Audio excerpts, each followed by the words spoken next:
Hello ඔයාලට කොහොමද ඔන්න ඉතින් මේ බ්ලොග් එකේදී ඔයාලට පුළුවන් වෙයි මං කවුද කියලා අඳුරගන්න.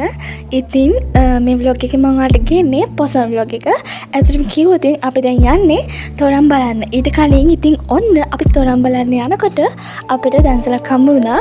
ඇත්තටම කිව්වොත් එක බත් දන්සලක් ඉතින් දැන් අපි පොලිමේ ඉන්නවා.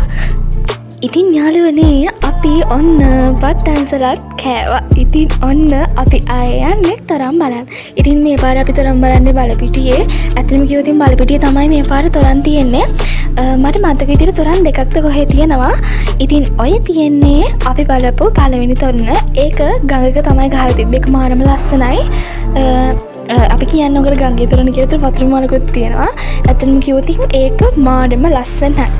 ඉතින් ඔන්න ඔය තියෙන්නේ අපි බලපු දෙවෙනි තොරණ. ඕක නම් තිබ්බේ බලපිටිය ස්ටෑන්ඩ් එකේ. ඉතින් ඔය තියෙන්නේ අපි බලපු දෙවෙනි තොරණ. ඉතින් යාළුවනේ අපි ටික දවස් ගියාට පස්සේ ආයෙමත් ගෙදර ආවා. ඉතින් ඔන්න අදට මගේ vlog එක මෙච්චරයි. ආයෙත් වගයක් කියන ගමන් පරිස්සමට ඉන්න. බයි.